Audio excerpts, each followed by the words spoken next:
Good day, everyone! Papunta na pala kami ng Sunlight Hotel dito sa Coron dahil sasakay kami bukas ng speedboat papuntang Sunlight Island Resort. Part na nga pala ng kulyo ng island na to. Nga lang, merong hindi pagkakaintindihan. Akala namin dito kami matutulog sa hotel ng Sunlight. Yung pala sa staff house ng Sunlight Hotel. Sumakay na kami ulit ng tricycle papuntang staff house. Ayan, nandito na kami ngayon. Medyo may kalayuan kasi mula sa hotel hanggang dito. Iba na pala kulay ng tricycle na sakay namin. Nasiraan kasi ng ilaw kaibigan niya kaya nakapagpalit muna sa kanya. O siya, tara na. Gusto ko nang makita yung tutulugan namin.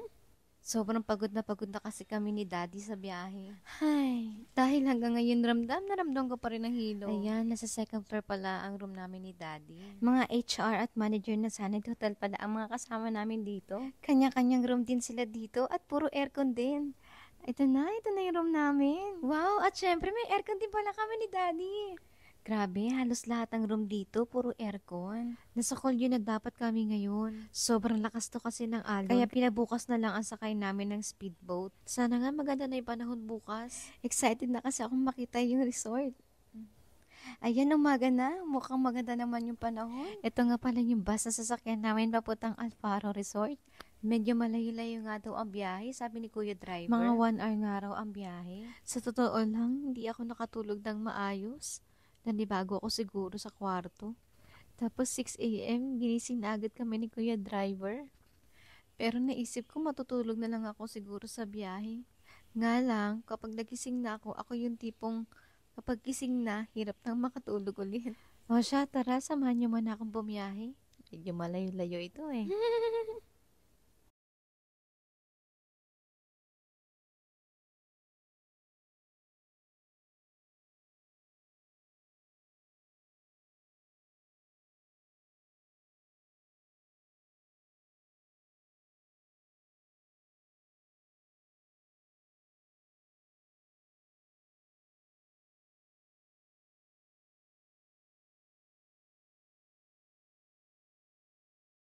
Ayan, nandito na kami sa entrance ng Alfaro Resort. Hindi daw kasi kasya ang bus papasok ng Alfaro. Kaya inilipat kami sa van. Dahil van lang daw ang kakasya sa daanan, sabi ni Kuya Driver. Ayun, totoo nga, hindi talaga kakasya ang bus dito. Hay, salamat nakarating din.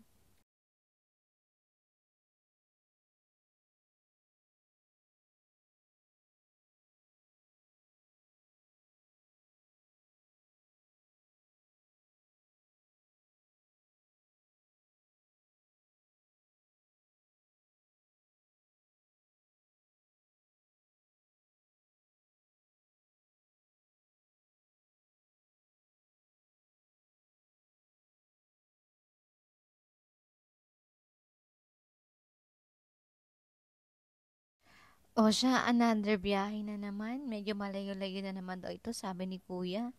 Mga 30 minutes nga daw ang biyahe. Tara, tour ko kayo sa dagat.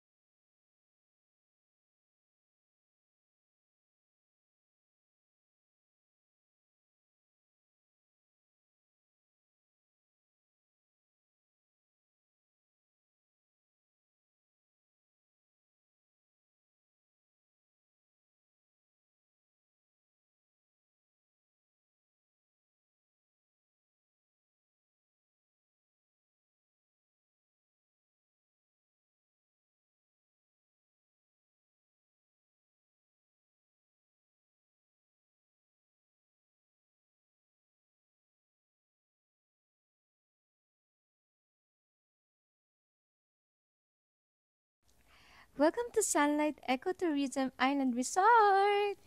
Yes, nandito na kami! Ito nga raw yung resort na sinasabing parang nasa Maldives ka na. Grabe, ang ganda! Tignan nyo naman. Sobrang linaw ng dagat. Sigit nga pala ang tawag nila dito, na kung saan dito nila wini-welcome ang lahat na dumarating na guest.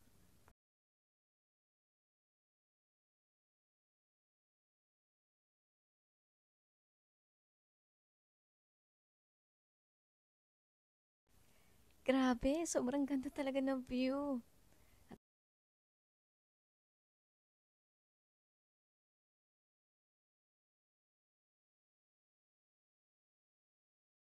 Tara, samahan niyo ulit kaming umikot.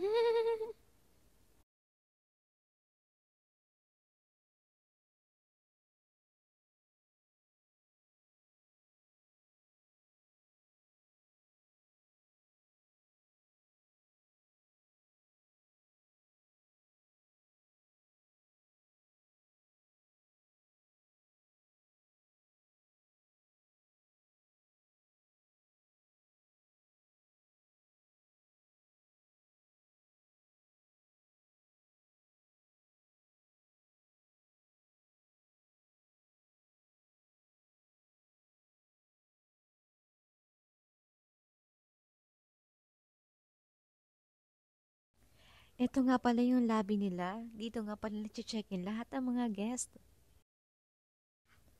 Paalis na naman kami ulit. Kasi papunta na kami ng office. Tara, sama kayo ulit.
Ito nga pala yung office. Hindi ko na kayo dadalhin sa loob.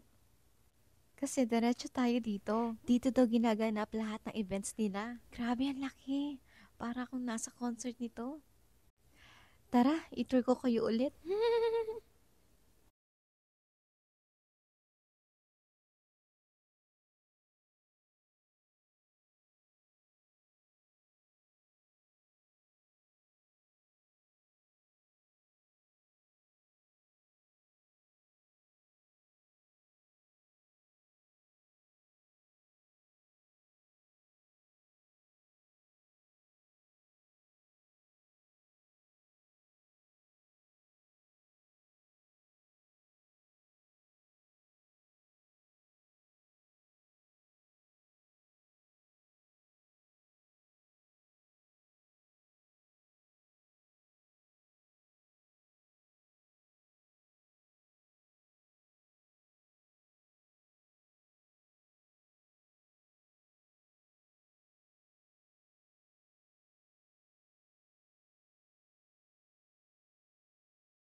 Ay, nandito na pala kami sa staff house namin. O siya, ang haba-haba na.